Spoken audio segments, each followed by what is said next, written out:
So I'd just like, and I'm a member of the research subcommittee of the National Heads of Counselling and Psychotherapy Education. And this particular group is an independent network of leaders in counsellor education in Australia. We've also got our chair of the subcommittee, Katrina Andrews. So welcome, Katrina. She's sitting with us tonight. I'd also like to welcome the National Heads Network. Anyone else who's from the National Heads tonight? Also, any of the leadership from the Australian counselling profession who might be joining us, as well as any other Australian UK guests and academics and researchers and that who might also be joining us as well. So welcome to everybody who's online and also to those watching on YouTube. So I'd just like to take a few minutes just to provide some context for this event. So in 2023, the National Heads of Counselling and Psychotherapy Education set up a research subcommittee to address concerns we had about unclear pathways for students progressing to higher education research training, and a general perception that research and research preparation may not be given sufficient attention, specifically in counsellor education, but also more widely in the profession. In fact, some Australian research has suggested that students and practitioners associate research with the profession of psychology and not counselling. So they see that as a distinguishing difference between psychology and counselling, is that they research, we don't. While a desktop review we published recently found that 46% of accredited counselling qualifications did not contain any named research subjects. In a research paper I'm preparing at the moment, looking at all the counsellor educators in Australia, the counselling educators without counselling qualifications, so those who have got psychology qualifications or social work or other cognate sort of qualifications, they averaged 23 publications for those, and these are people who are counselling educators, but they have different qualifications. While those counselling educators with counselling qualifications average 5, so 1/5 of the productivity of the cognate professionals. Now, if I take out the top 2 researchers, this average drops to a little over 3 per research. And I'm not talking about 3 per year. I'm talking about 3 over the entire span of their career, okay, on average. So it's pretty low. 2/3 of counselling qualified academics have no publications at all, whereas for those educators without counselling qualifications, they only have 1/3 have no publications. Okay, so we're double the proportion of people with no publications in the scholarly community. Scholarly production by counsellor trained academics is comparatively low in comparison to our colleagues from cognate disciplines. Now, on a positive note, our 2 peak bodies have shown a commitment to research in terms of research committees that they host, funding and hosting of peer-reviewed research journals, funding research projects, holding research streams in their conferences and other ways as well. So in spite of this support from the profession, we believe more is needed to strengthen a research culture in counsellor education and the profession more broadly in Australia. So our research subcommittee has been looking at various strategies to help increase research capacity as a profession. As part of this, we've been looking at how other jurisdictions have been addressing the question of how to strengthen research culture and capacity. Now, I came across some articles from UK scholars, including Mick Cooper, who were describing issues and strategies from the UK context. I've also been really impressed when looking at the British Association of Counselling and Psychotherapy website and what they report they are doing. So from this context, I reached out to Mick Cooper to ask if he would speak to some leaders in Australian counselling about the UK context and approach to building research culture and capacity in their profession over there. So he's graciously agreed to provide his insights. Now, for those who don't know Mick, Professor Mick Cooper is a professor of counselling psychology at the University of Roehampton. He's written scholarly articles discussing research and also has a book called Essential Research Findings in Counselling and Psychotherapy.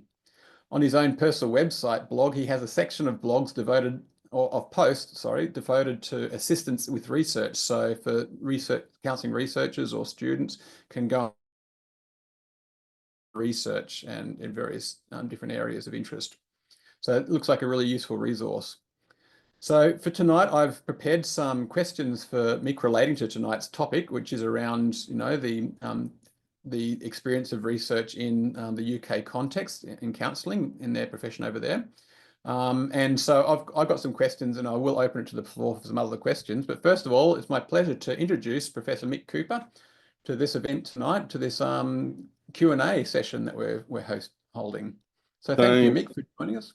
thanks, Nathan, and I'm pleased to say I finally got my computer working. Just to say, we also have from the UK, so we got Nicola Blunden, who works for the Professional Association BACP. So it's great to have Nicola along, and then we got Professor Terry Hanley from the University of Manchester, who's been very involved in these discussions as well. So I think I think that's everyone from the UK, but I think between the three of us, we should be able to give you a bit of perspective on what's been happening in the UK and some of the current debates. I've also put for colleagues the couple of papers. So the first one was led by Michael Barkham. I put in the chat, which was in the BACP Therapy Today, kind of calling on more research awareness in the profession, and then one that was more specifically about training. So people are very welcome to have a look at those and draw on them. But yeah, let's go ahead, and hopefully Terry, Nicola, and I can help say something about what's been going on in the UK. Yeah, excellent. So I'm just curious then,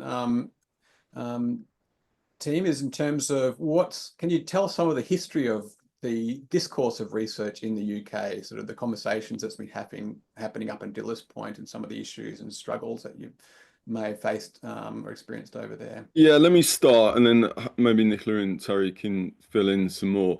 So I think that, I mean, it's always been an area of tension, and it's been an ongoing process. The person who's really been at the forefront, unfortunately, couldn't join us, is John McLeod, who was involved in the counselling field for many years, and I know he's been over to Australia and done and has a lot of interest in what's happening in Australia. I think back in probably the 90s, I think it was, he developed this journal, Counselling and Psychotherapy Research, and also established a regular research conference for the BACP, which is really popular now, and has a really good turnout each year. But I think that um, there's always been a tension, I guess, between a kind of level of research activity where some academics, and then you were saying, Nathan, about, it's a fairly marginal activity, and I think that's also true to say in the UK, that it's not a lot of academics and trainers in counselling in the UK wouldn't be doing research, and a lot of research activities tends to sit on the peripheries of training and development in the counselling field. I mean, it's very different from, people probably know, we had the Improving Access Psychological Therapies program, which was a government initiated program of interventions mainly based around CBT, which was very, very driven by a particular evidence base around CBT. But that really sat outside counselling. And whereas 20, 30 years ago, we had counselling was the major activity in primary care, in doctors' surgeries, for instance. Over the last, I guess, since about 2006, that's really been supplanted by CBT and what's called now NHS talking therapies a lot, because of this very evidence-based driven approach, which the government is keen on and understands. So where counselling has research has been more on the peripheries of counselling. There's been a lot of, for instance, also ethnographic research, small-scale qualitative research. Students on some programs master's programs and doctoral programs will do more research.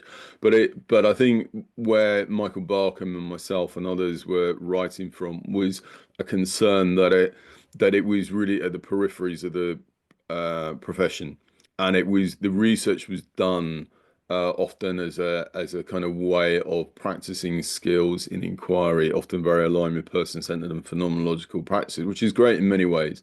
But there wasn't an integration between what was being learned and focused on in the research and the kinds of questions being asked, and then really what was being practiced. So you'd have studies, for instance, looking at maybe therapists' experiences of self-reflexivity during training, which as a reflexive study is an important piece of work and is of a lot of value. But in terms of then having implications for what therapists might deliver or what training might look like, it was very much still grounded in the particular models of primarily person-centered or integrative or psychodynamic practice. So those kind of remained untouched by the research activity. And I think we felt that in the UK, a lot of it is that, well, going back to what you're saying, really, is that most trainers in the field are not active researchers or actively involved in the research field. So it's not just that they're not actively researching themselves, and I think these are two slightly separate issues, but also that they wouldn't have a in-depth knowledge necessarily of what the research evidence currently says about the state of counselling and psychotherapy in the UK. So that's just some kind of brief introduction comment. I don't know if Nicola or Terry want to add anything to that about the kind of UK picture and the history. Nicola, do you want to add something first? Yeah, I mean, I think that there's something about regulation here as well, in that we're, in the UK, we're not a regulated profession. That means that there isn't any kind of mandated requirement, and it's really down to professional bodies, of which there are many, that kind of hold professionals to set standards. And I'm in professional standards department in the BACP. We also have an entire research department that's headed with by my colleague Claire Simmons, which is fantastic. And there's a real commitment at the BACP for practitioners to be research informed, research literate, research capable. And we're also in tension with institutions, universities, that, research is very expensive to teach. It's very high resource. It usually requires a lot of one-to-one support. And there's a kind of an initial hurdle of anxiety for students to kind of transition to becoming research capable when they're really still grappling with being novice practitioners. So there's an awful lot of kind of pressures coming back, I think, at us in the profession that we're kind of pushing the tide away from as well. But as someone who's taught a lot of students doing research, the satisfaction of doing research and the depth that it can add to your practice is huge too. And I think partly it's about us holding that line, as professionals, that we do see it as important, that we do invite more and more of the membership to participate in research. But there are a lot of systemic challenges, I think.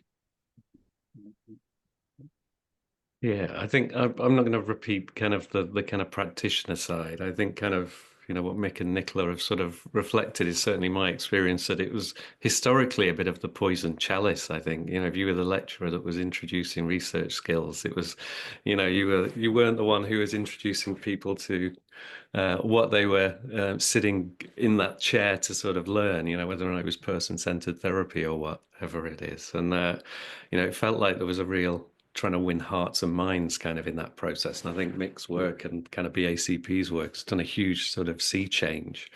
Well, maybe not huge. It's starting to sort of move in a way where I think people are seeing the value of research. What's your sound? You're back again. Oh, did I disappear? Yeah, that's okay. I'll speak a bit close to this. Sorry about that.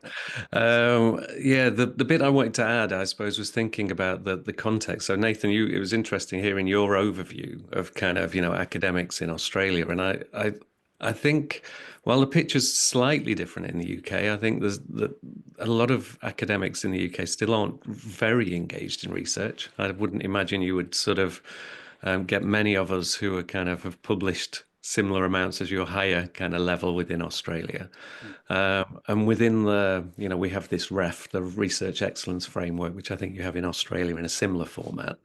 Kind of, there aren't many academics in the UK who are entered into that kind of context. And I think Nicola mentioned the idea of the systemic challenges that we have here.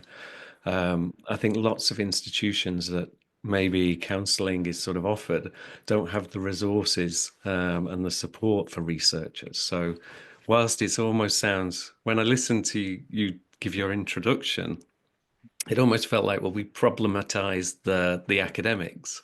And actually, I think there's a big challenge in that sense of, well, how do we get the institutions to support people in doing this type of research as well, whether or not that's funding or time, etc. Yeah. But that was the bit I would add there.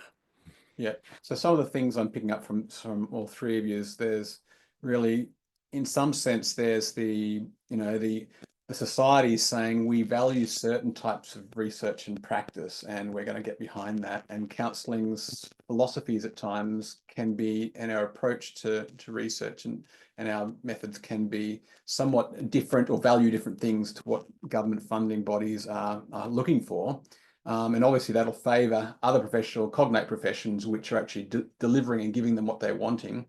Plus there is that, and this is something, and I think it's the same in Australia as well. And another similarity, I think, with Nicola talking is students are coming into the field to learn practice. They're not signing up for research, they're signing up for practice.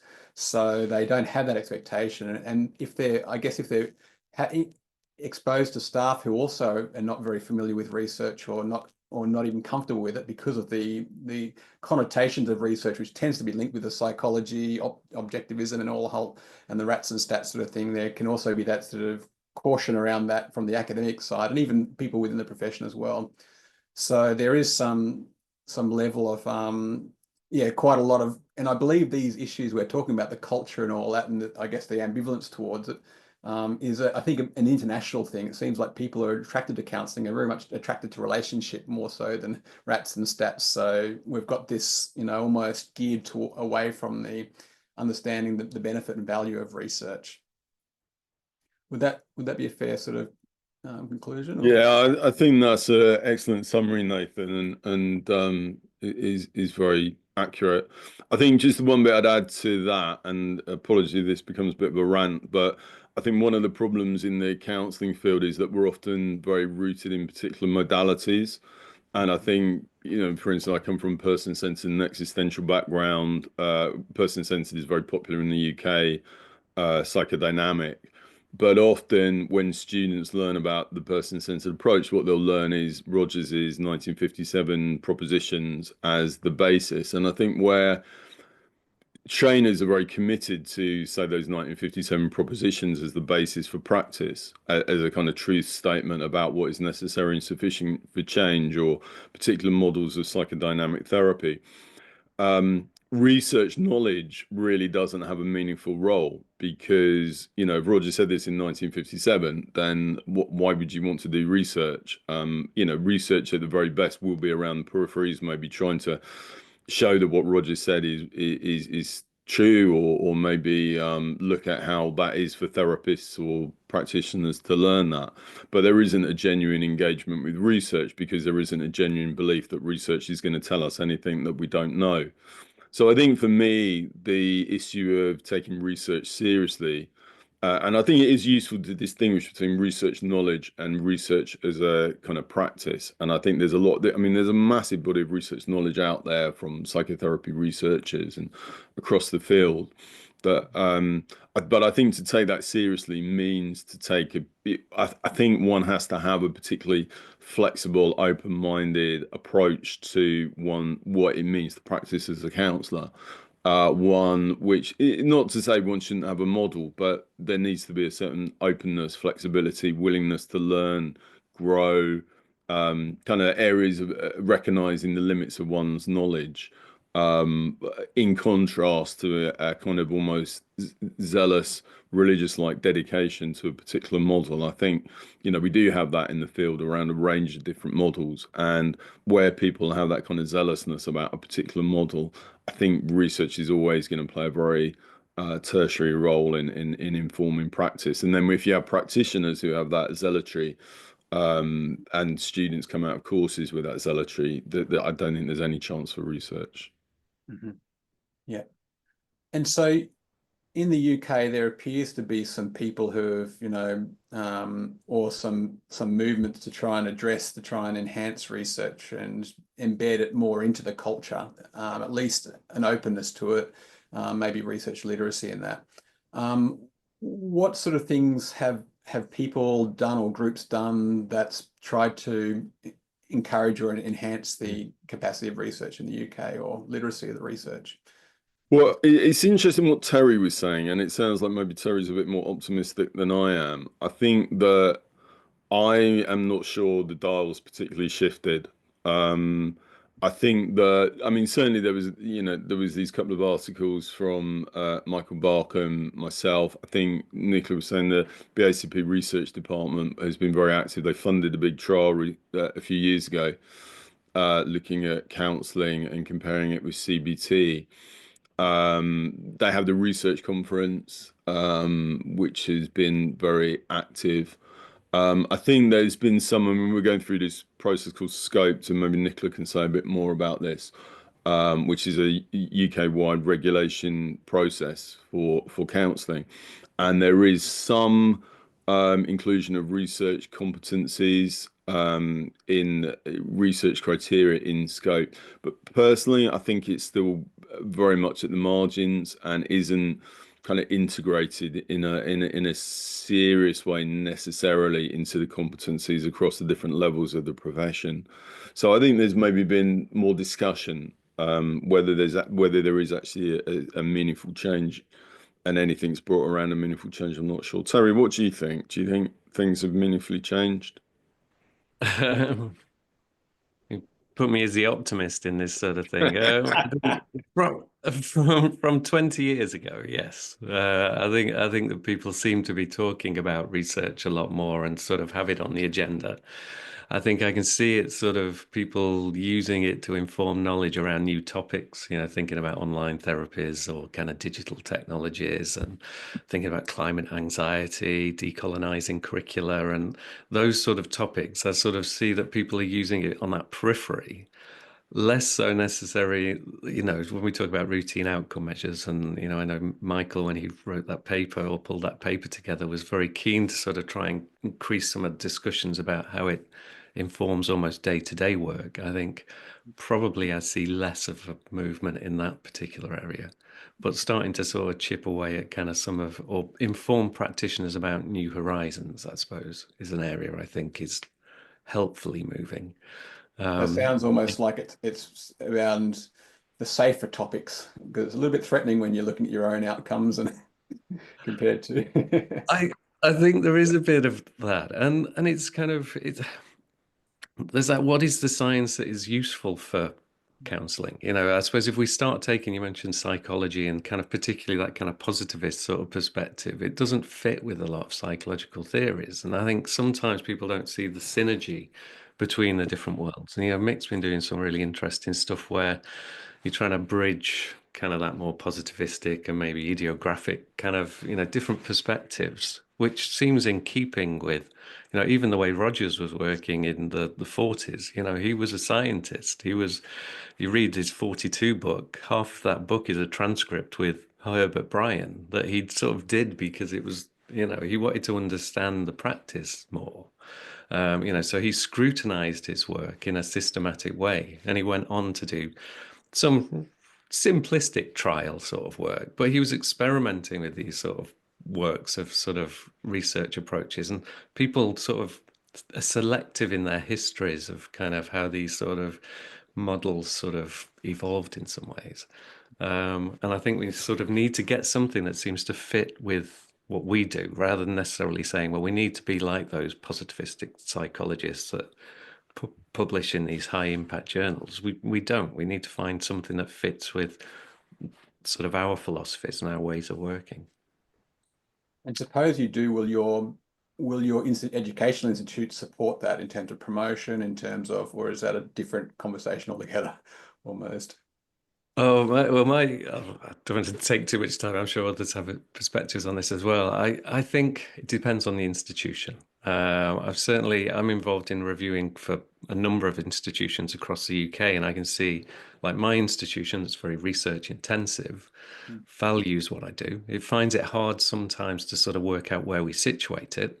I'm in an education department, and so it's kind of, does my research talk to an educational kind of context, or if you try and move it across faculty, it becomes incredibly difficult because I suppose it's sort of starting to talk a different language.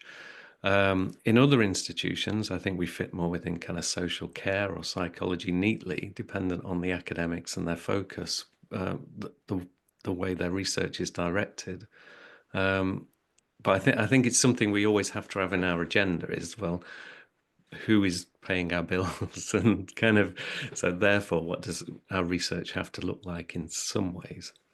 Yeah, so sort of manage the bridge, integrating with our own philosophy and our own, things that really whet our appetites, as well as how do we manage the people who are paying us and their expectations, and to play the game, so to speak. So, yeah.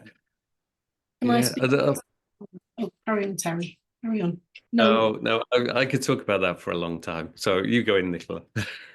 Well, I was going to say, I think there's a kind of identity problem for a lot of counsellors, which is we don't know where we sit. We don't know where we sit in the wider social sphere. Do we sit in education? Do we sit in health? Do we sit in social care? Do we sit in philosophy? And I think that what happens is you see that played out in these various systemic issues. So you don't know what ref submission, what research excellence framework submission you're going into, which panel is going to, see your work. And then if we're thinking about evidence-based practice, which is a very health and social care oriented kind of paradigm, then we need the evidence to do evidence-based practice. So who generates that evidence? If it's people from other professions, how can we be sure that it has kind of integrity with what counsellors do?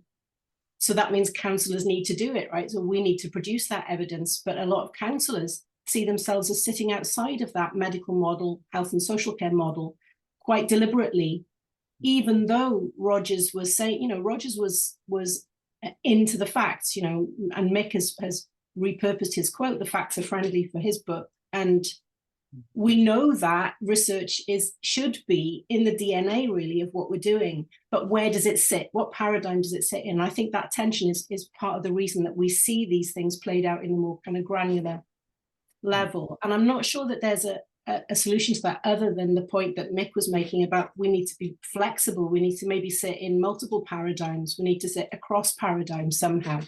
And particularly if we're thinking about decolonizing counselling and psychotherapy, which I think is, overdue now, we really need to start dismantling some of the assumptions that we've carried in from a kind of industrial, Western, white perspective.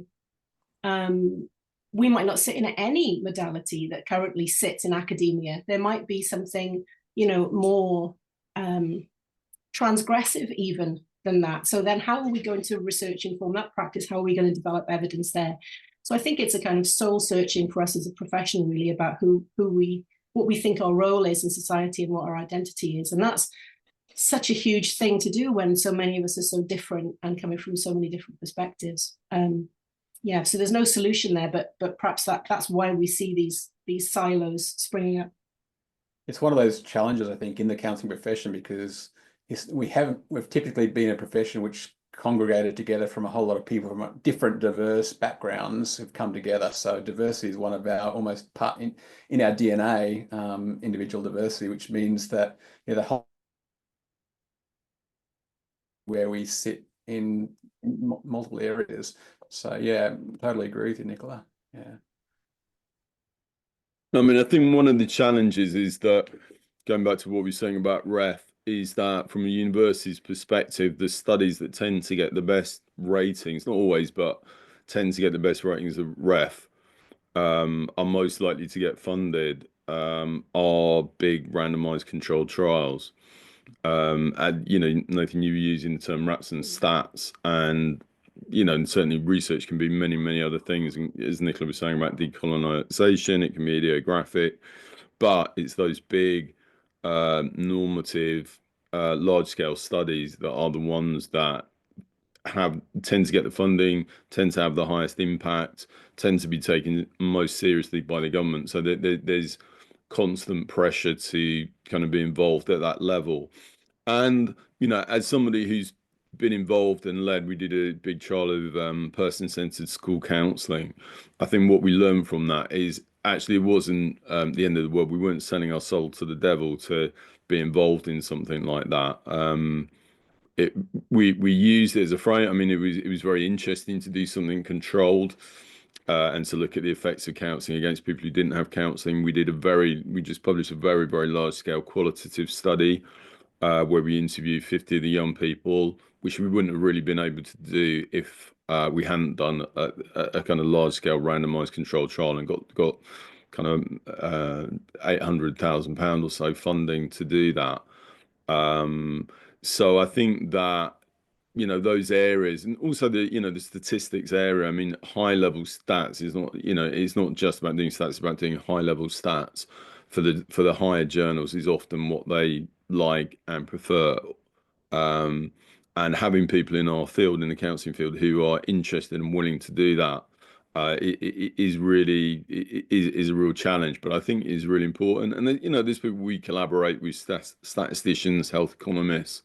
We've worked on kind of building those relationships. Some of the people we've worked with at Terry's University, at University of Manchester, you know, it's kind of collaborating across disciplines. But I think a willingness to do that has been really important in building up a kind of research profile. Because one thing that I learned, I mean, a real sea change for me was I did a study about 14, 15 years ago where I talked to many of the leading people in the field. And I think up to that point, I thought, well, surely at some point people are going to realize that qualitative autoethnographic research is really the way to go, and that people will understand that ultimately it's going to be about meaning and people's experiences rather than big randomized controlled trials. And what I learned from that, talking to some, you know, really key people, is actually that's not going to happen. That actually, if anything, things are going to move more towards more controlled, randomized controlled trials, larger data. I mean, the big thing at the moment is these massive data sets that people can now process, much of which is going to be quantitative data. And that, you know, we can either sit around and wait for things to shift, but there's no, you know, there's no reason to assume that it's going to shift in this qualitative direction. I think developing our skills, developing our knowledge of these methods is really important. But as everybody's saying, you know, people don't come into the counselling field to do rat stats and experimental trials. Nobody particularly wants to do that. In the UK, nobody particularly wants to do that. You know, unfortunately, there's only a few kind of nerdy people like myself who are willing to kind of say, right, I want to spend 3 years, 5 years doing a randomized controlled trial. But someone's got to kind of do it, I think. Yeah. We need more nerds. Yeah, you see the utility in doing this, and you know, being able to do different non-traditional research in the counselling world, but it may not necessarily be everybody who does it, but key people, supporting those key people who might be in the field who are a bit the nerdy and sort of able to got those skills. Somebody's got to, yeah. I mean, somebody's got to do the traditional research, I think. You know, somebody's got to do it, or at least there's a real risk if nobody wants to do it, but there's a real risk if we don't do that. There's a real risk for approaches like integrative approaches, person-centered approaches, where you've got people in the CBT field and the third wave CBT field, day on day, developing, producing evidence for their approaches because they sit alongside more happy to do staff. And there's some great people over in Perth. People like Warren Mansell, who, for instance, is a psychotherapist and does research, and you know, they produce great work. But if in fields like integrative, person-centered, psychodynamic, people aren't willing to do it, that evidence base just isn't going to be generated. There isn't a body of psychologists sitting out there thinking, "Oh, I'd love to do a randomized trial of integrative psychotherapy." You know, it needs people from the integrative or the creative play therapy approach. And you get these approaches. I mean, you get pockets like music therapy, where you've had people, I think it's Christian Gold, or you get play therapy, people like D. Ray, who's, you know, comes from a very person-centered play therapy basis, D. Ray at University of North Texas. But they have a tradition of being involved in randomized trials, and they've developed this amazing evidence base for person-centered play therapy. But then you have other areas where just nobody wants to do randomized trials, and it doesn't have an evidence base.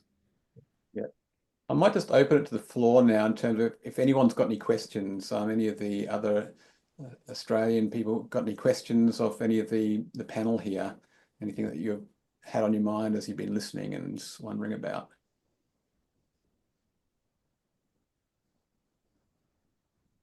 Maybe I could add something Mick said while people have a think, because I have a slightly different sort of take, in the sense I think that RCTs are clearly very influential, and I think it does need sort of groups of people to be engaged in that type of research.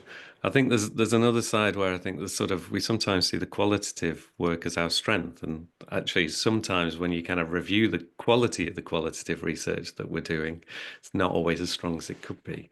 And I've seen kind of within sort of our ref assessments that actually sometimes it's not the quantitative is often, research is often rated higher because when it's done at a very high quality.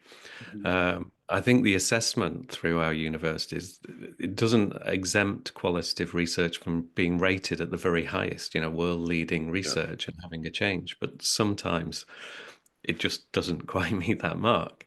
And I think that's another part of the story, is I think kind of, all methodologies are very valid in terms of this context, but we need to have the individuals who can do them well and kind of train others to do them well as well, which is often part of the difficulty in the UK. And that's one of the challenges, is that have we got people who are able to prepare the next generation, inspire them, enthuse them, and train them, good quality training, and then they become the next generation. So it's that there's a whole sense of how to ensure that even the training, there's enough research training in there so that people can have that opportunity to go on into further research. But if they don't have it, then they don't know what they're missing in some ways. Yeah, I think that, go on, Mick. Sorry, Nathan, I was just going to say, I think that's a really important point that Terry's making, and maybe it's less about people having kind of quant or stats or RCT skills and just whatever methodology, having that knowledge and at the highest level. It's right that really rigorous qualitative studies can be rated very highly, that they can get funded, they can be taken seriously. But again, it's taking a method like, for instance, reflexive thematic analysis or IPA, and really having the rigor to know that method inside out and to be at the leading edge of that method. So it's something about that kind of systematic knowledge and the detail that is really important and is really important to develop. And I think, again, that does run a little bit against where people come into counselling from often, because people like more of the kind of maybe the flexibility, the personality, the relationality. I think even knowing those kind of methods really well, you still need to be a bit nerdy to really be a kind of somebody who knows, something like reflexive thematic analysis inside out and can write an RTA paper at an international publishable level. Now, in terms of the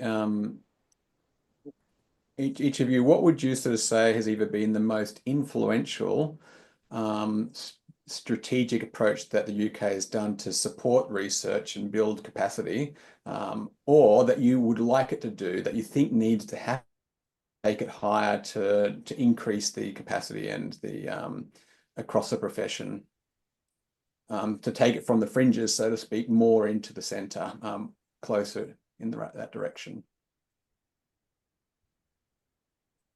Right.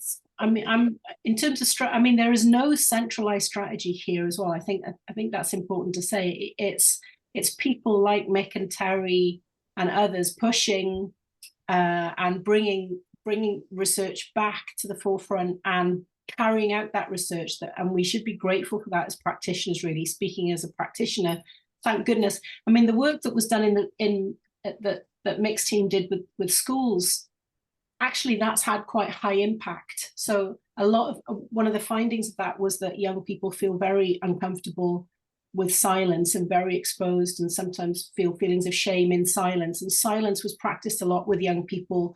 And I've seen that finding ripple out across the profession with people that don't usually use research. It's something that really caught people's attention, and they're thinking more about how can we make sure that silences are helpful? How can we make sure that we fill silences if that's helpful?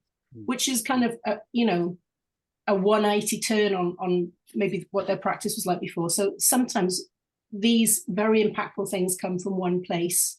But what I'd like to see strategically is people working more collaboratively together. So we think about thematic analysis, for example. Why aren't we working with specialists in thematic analysis that are in other fields? Why aren't we employing relationships with research specialists that can help us? And why aren't we pooling resources in modalities rather than being in competition as modalities, because I think there's so much scarcity. When you're wedded to a very particular way of doing things, then actually we just reduce that availability for everybody. So I'd like to see more working together, more interdisciplinarity, and more working across modalities. But I don't know who would be the people who would strategize that and create that. It would have to be at a ground roots level, I think. It almost seems like you're saying that we need to work research, and being smarter means, you know, accessing the experts and cross collaboration and that, rather than just trying to do it individually ourselves and having lower quality research. Actually working smarter to get better quality outcomes, and it doesn't necessarily be the whole profession, but just key individuals who might be in there doing that. Is that sort of? Yeah, and I think actually, you know, the requirement for people in the UK to get the highest status of counselling psychotherapy practitioner at the moment, the requirement for everyone to do research. On the one hand, that's a fantastic idea because it gives everyone the opportunity to do some research. But what happens is an awful lot of time is spent producing research that just stays in somebody's dissertation on their cupboard, doesn't create a huge amount of impact. Whereas people working together, if we could overcome some of these multiple separate streams of research and pull them together, we might create more flow of knowledge. Yeah, collegiality. I mean, just to add, I think Nicola raises such an important point there about most really high quality research today is done in teams. You know, large groups. Most of my publications now have 6-7 people more on them. There tends to be, I think the tradition again in counselling where people do research is often small scale, very local, isolated projects. You know, and often, I don't know, there's often a culture with students who feeling when they're doing research, they've got to find something really original. They're really anxious that, you know, that somebody else has done what they're doing and they're trying to find something that's far away from everybody else. Whereas in the research world, what happens is much more about building on and working with and developing projects in association with others. People like, I mean, colleagues of ours like Mari Thurston, who have worked, for instance, on counselling around sight loss, and where they've had a particular focus and they've drawn other people in to help them explore the experience and the effectiveness from different angles. And I think that's what we really need in the counselling field, is for people to identify particular areas in counselling for sight loss, counselling for dementia, particular approaches, particular methods, and to have teams of people, which might include students as well, working together on particular questions. That's where we're most likely to generate knowledge, whilst it's small scale individual activity. Something that we did after having done this big trial of school counselling is we had a big data set of episode sessions of counselling that then some students were coming in, obviously bearing in mind confidentiality, were then analysing, and we had some great projects. We had a great project with one student who coded all the sessions in terms of the depth of emotional processing, and because we had all the quant data on outcomes, could show that the best predictor, one of the best predictive outcomes, was how deeply emotionally the young people in the counselling were processing their emotions. And they worked with us and we published it, and that was a way of kind of drawing together student work with academic work to develop as a team knowledge generation, but it's just not done in individual silos anymore. Oh, yeah, that's a change. I mean, it goes against almost the way we do counselling, which is typically individualized in the room by ourselves with the client, and almost we have to work outside of that when in the research space is do sort of more small groups, small research teams or join other teams which are already doing it, perhaps.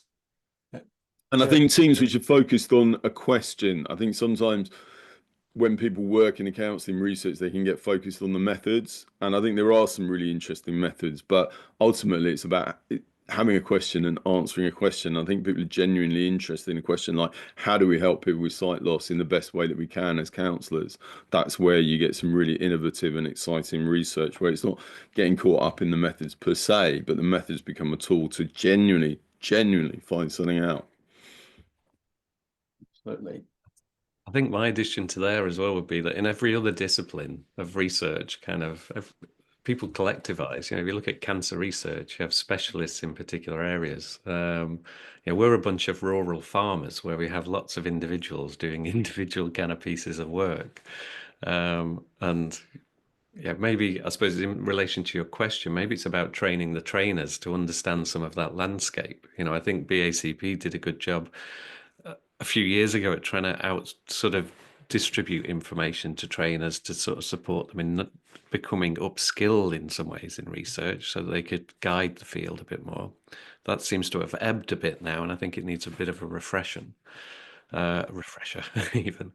I wonder what's going to happen with AI, you know, kind of like we talk about us in our own little silos working kind of with the kind of everyone having, you know, person-centered VCBT and et cetera, is, well, there's this whole new kid on the block, the kind of, you know, character.ai, this sort of very rudimentary online psychologist was used 194 million times already, kind of, you know, and this is a very simple tool. And you think, well, actually, maybe the threats from outside of these new technologies might actually bring us together. I put that in just to be a little bit provocative.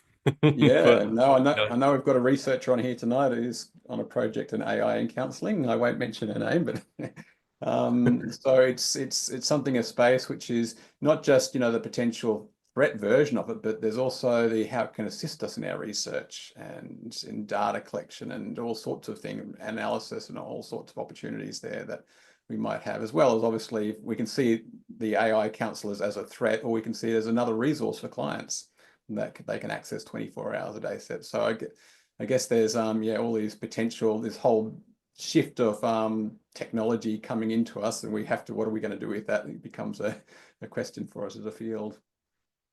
So look, anyone else thought of any questions? Oh, yes, I'd like to come in because I'm really inspired to sort of hear what Terry and Mick and Nicola are saying. But I'm at Western Sydney University, and the capacity to do research is really limited, and how to gather groups together and do it. I'm wondering how you managed to find the time, because, you know, I've got 20% at the moment to do my research, but most of that gets eaten up by something else. And I'm working individually with students and supervising them, but to gather a group together, and how do you do that? And you know, find the time, and I don't care about the money, particularly myself, and I care about the profession, but how do you guys manage it? Nicola, you got your hand up to respond. Yeah, I jumped straight in because this speaks to one of my passions in research, which is co-production. I think we're all trying to do work as individuals, and we just don't have capacities in academic settings to do that. But what we don't have yet is a culture of co-producing with practitioners in the field. You know, we end up doing all of the work ourselves, but actually there's no route in for practitioners in the field who are expert practitioners, master practitioners, often because that's all they've done is focus on practice. And I think that we urgently in academia need a culture shift towards co-producing and linking research that happens in the academy with practice that happens outside in the field. And that will reduce workloads, I think, for researchers when we can do that, when we've got really good links with organizations and individuals who've got fantastic ideas, but they have no way to carry that out. Partly that is farming labor out into the outside, but it's providing people with opportunities to feed in. You look skeptical, Penelope. Yes, it's only because loads of my students are out there working in the world, and they don't have time either, because they're seeing 5 clients a day, 5 days a week, and they're passionate too. But how do we? I mean, yeah. How have you done it? You know, I love the ideas. I'm sorry to stir you all up, but no, I think it's a fantastic question, and I think it points to the problem of coloniality, right? If we come back to that, we're seen as individual people achieving individual things, an individual course, an individual practitioner. We don't see ourselves as collectives. We don't see ourselves as collectives that share resources and are generous with each other and receive from each other. And that's the central problem that leads to burnout, I think, in situations like that, is that we're all individually pushing our own stone up a hill rather than working together to do it. So I'm not saying that in this cultural setting, it's easy, very easy to do, but it would take a pedagogical revolution to be able to do it. And it would take a revolution within academia to do it, or we do that outside of academia. But I think one of the problems is the way that we're streamlined into these individual driven, performance driven requirements, you know, capitalistic requirements, just actually crushes this kind of collective working together solidarity. And I see, Mick, you've got your hand up to respond. Yeah, I mean, I completely agree with Nicola, ethically, morally, kind of politically. Just in terms, I mean, what I see in the academic field is that some people do go down a research route and most people don't, and it's a kind of it's a pathways that are often decided quite early on in people's careers. You know, I do a lot of mentoring, and often working with younger academics is it's decisions about, are they going to go down a research route, or are they going to go down more of a practitioner teaching route? And I think if you go down a research route, and this is the opposite of what Nicola is saying, and I do agree with everything Nicola is saying, but and it is maybe within the context of everything she's talking about. The ones who go down the research route have to be fiercely protective of, say, that 20% that you're talking about. They just don't compromise it. They just say, right, Monday and Tuesday, I'm doing my research. People email me, I'm not going to respond because I'm focused on my research. And they clear the time to put in the bids, to get the research grants, which hopefully buys them out. And then it becomes a kind of virtuous cycle.